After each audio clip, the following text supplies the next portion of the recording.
नमस्कार दोस्तों, स्वागत है आप सभी का आपके अपने इस YouTube चैनल पर।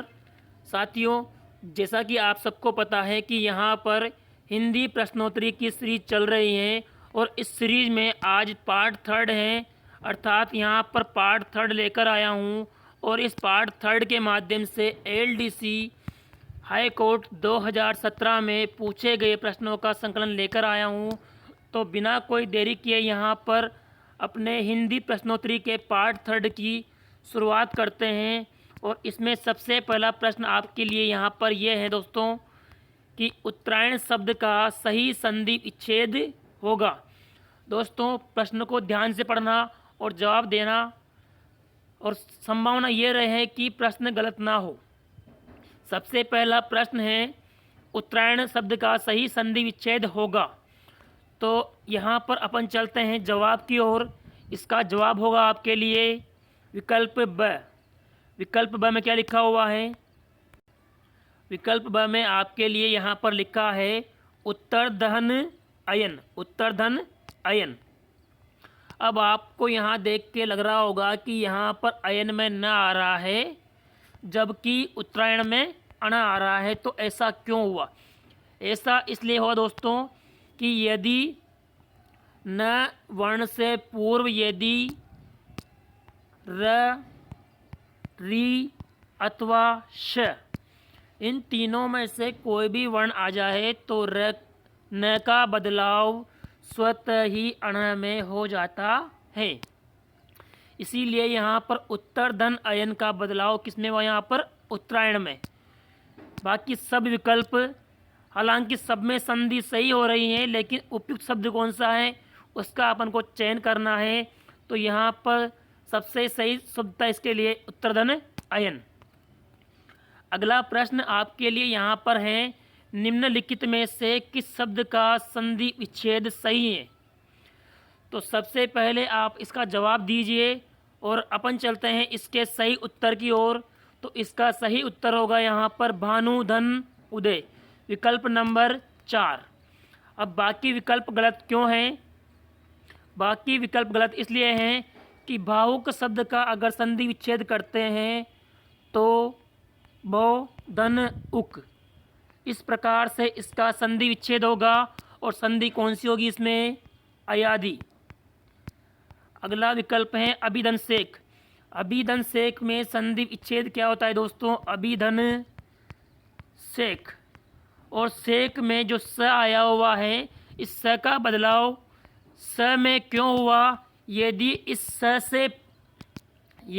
स से पूर्व कोई छोटे ई, बड़े ई, उ अथवा उ की मात्रा आती है तो स का बदलाव स में हो जाता है। और यहाँ पर संधि कौन सी होगी?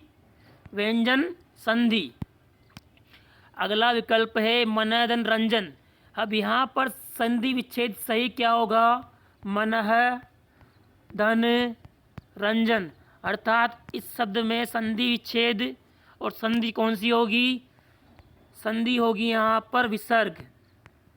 यहाँ पर मन के पीछे विसर्ग आना चाहिए था, जो कि यहाँ पर नहीं दे रखा है, अतः ये विकल्प गलत हो जाएंगे। और अंतिम विकल्प है भानुधन उदय।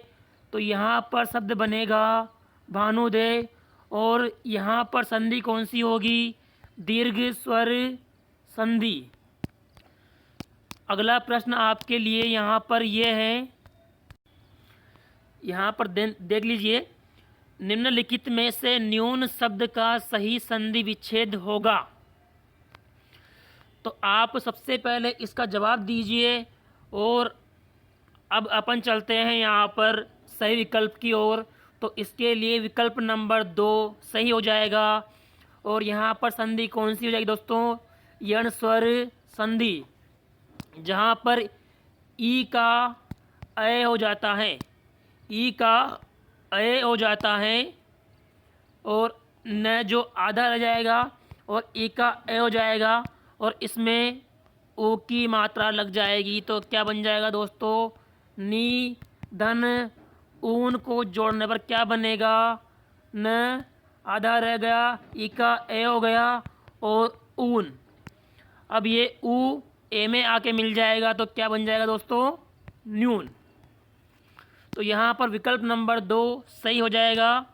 सब अपनी तैयारी को स्वयं परखें और ईमानदारी से इन प्रश्नों का हल करें। अगला प्रश्न है यहाँ पर, निम्नलिखित में से कौन सा शब्द व्यंजन संधि का है। आज के इस पार्ट में मैक्सिमम क्वेश्चन संधि के हैं और उसके बाद समास के हैं। निम्नलिखित में से कौन सा शब्द व्यंजन संधि का है। तो यहाँ पर सबसे पहले आप अपने उत्तर का चुनाव कीजिए और यहाँ पर हम चलते हैं सही उत्तर की ओर। तो यहाँ पर व्यंजन संधि का एग्जाम्पल होगा विकल्प नंबर 3, जगत धन नाथ। जगत धन नाथ। अब बाकी के 3 विकल्प गलत क्यों हैं वो भी देख लीजिए। तो नाविक शब्द का संधि विच्छेद क्या होगा दोस्तों, नो धन इक, नाविक। संधि कौन सी होगी, अयादि स्वर संधि। अगला विकल्प है परोपकार। परोपकार का संधि विच्छेद होगा दोस्तों, पर धन उपकार, पर धन उपकार। और संधि कौन सी होगी, गुण स्वर संधि। अगला विकल्प है सदैव। तो सदा धन एव। संधि कौन सी होगी यहाँ पर, वृद्धि स्वर संधि। तो ध्यान से आप सभी विकल्पों को समझते हुए आगे बढ़ते रहिए। अगला प्रश्न है आपके लिए, उच्चारण शब्द में संधि कौन सी है। शब्द कौन सा है आपके लिए, उच्चारण। और अगर अपन इस शब्द को तोड़ते हैं तो क्या बनता है, उत्धन चारण। ध्यान दीजिएगा दोस्तों, उत्धन चारण। और यहाँ पर आधे व्यंजन आ रहा है, तो आधा व्यंजन कहाँ आता है, व्यंजन संधि में। तो यहाँ पर आपका विकल्प क्या हो जाएगा, व्यंजन संधि, विकल्प नंबर 2। अगला प्रश्न आपके लिए यहाँ पर है, निम्नांकित में से वृद्धि संधि का उदाहरण है। तो सभी विकल्पों को आप यहाँ पहले तोड़ लीजिए। गणेश को तोड़ते हैं सबसे पहले, तो गण धन ईस। तो संधि कौन सी हो जाएगी यहाँ पर, गुण संधि। अगला विकल्प है हिम धन आले। हिम धन आले। संधि कौन सी है यहाँ पर, दीर्घ स्वर संधि। और अगला विकल्प है सत धन जन, सज्जन। संधि कौन सी होगी यहाँ पर, व्यंजन संधि। और अगला विकल्प है यहाँ पर सदैव, सदा धन एव, जो कि अपन लोगों ने अभी पिछले एग्जाम्पल में ही देखा था। तो यहाँ पर सदा धन एव को जोड़ने पर क्या बनता है, सदैव। और ऐसा बदलाव कहाँ होता है, केवल और केवल वृद्धि स्वर संधि में। अगला प्रश्न है आपके लिए यहाँ पर, निम्नलिखित में से अवयवी भाव समास कौन सा है।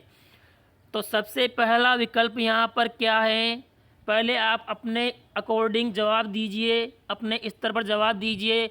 और मैं यहाँ पर सभी विकल्पों की व्याख्या करते हुए जवाब देता हूँ आपको। सबसे पहला विकल्प है विद्यालय। विद्या के लिए आलय, विद्या के लिए आलय। तो विद्या के लिए आलय में कौन सा कारक आ रहा है, संप्रदान कारक। और कारक चिन्ह का लोप कहाँ होता है, तत्पुरुष समास में। तो पहला एग्जाम्पल किसका है, तत्पुरुष समास का। अगला विकल्प है मन माना। मन से माना या मन में माना। यहाँ पर कौन सा कारक आ रहा है, कर्ण कारक। तो यहाँ पर समास कौन सा हो जाएगा, तत्पुरुष समास, क्योंकि कारक चिन्हों का लोप कहाँ होता है, तत्पुरुष समास में। अगला विकल्प है कनफटा। कनफटा का मतलब होता है कान है फटा हुआ जिसका, अर्थात जिसके कान फटे हुए हैं उसे बोलते हैं कनफटा। तो यहाँ पर अगर अपन अन्यार्थ के रूप में लेते हैं, अगर इसको अपन अन्यार्थ के रूप में लेते हैं, तो यहाँ पर विशेष अर्थ के रूप में समास कौन सा हो जाएगा दोस्तों, विशेष अर्थ के रूप में यहाँ समास हो जाएगा बहुव्रीहि समास, कान है फटे जिसके। तो यहाँ पर स्पेशल अर्थ के रूप में समास कौन सा हो जाएगा, बहुव्रीहि समास। अगला विकल्प है भरपेट। और भरपेट का विग्रह करते हैं तो क्या आएगा? पेट भर के, पेट भर के, पेट भर कर या पेट भर कर के। तो यहाँ पर विकल्प नंबर 4 सही हो जाएगा। और यहाँ पहचान भी होती है कि जिन शब्दों के पीछे भर, सक, इस प्रकार के शब्द आते हैं तो वहाँ समास कौन सा होता है? अव्ययीभाव समास। अगला प्रश्न है यहाँ पर रामचरित शब्द में समास कौन सा है? तो रामचरित को पहले आप विग्रह कर लीजिए। विग्रह करने पर क्या होगा? यहाँ पर राम का चरित, राम का चरित या चरित्र। तो यहाँ पर कौन सा कारक आ रहा है? और कारक चिन्ह का लोप कहाँ होता है? तत्पुरुष समास में। तो रामचरित शब्द में समास कौन सा हो जाएगा? तत्पुरुष समास। अगला प्रश्न है आपके लिए, शरणागत शब्द में समास कौन सा है? तो यहाँ पर वापस से शब्द को आप विग्रह कर लीजिए। शरण को आगत, शरण को आगत या शरण के लिए आया हुआ, शरण को आगत या शरण के लिए आया हुआ। तो यहाँ पर कौन सा कारक आ रहा है? संप्रदान कारक। और जहाँ पर भी कारक चिन्ह का लोप होता है वहाँ समास कौन सा होता है दोस्तों? तत्पुरुष समास। तो शरणागत शब्द में समास कौन सा होगा? तत्पुरुष समास। अगला प्रश्न है आपके लिए जो कि आज का आखिरी प्रश्न होगा। जिस समास में दोनों पदों की प्रधानता होती है वह कहलाता है। ये प्रश्न तो आप सभी को आ जाना चाहिए, इसमें कोई गलती करने की गुंजाइश नहीं है। जहाँ पर दोनों पद प्रधान होते हैं वहाँ पर द्वंद्व समास होता है। सबसे पहले इसको सही बोलना भी सीख लीजिएगा। द्वंद्व क्या बोलते हैं दोस्तों? इसे द्वंद्व, क्योंकि दोनों वर्णों में वह आ रहा है तो अंतिम ध्वनि क्या होनी चाहिए? वह। तो सही तरीके से बोलते हैं तो क्या आता है? द्वंद्व। और यहाँ पर जिस समास में दोनों पद प्रधान होते हैं उसे बोलते हैं द्वंद्व समास। तो ये थे आपके आज के 10 प्रश्न। और अगले पार्ट में भागीदार बनने के लिए आप सभी हमारे इस चैनल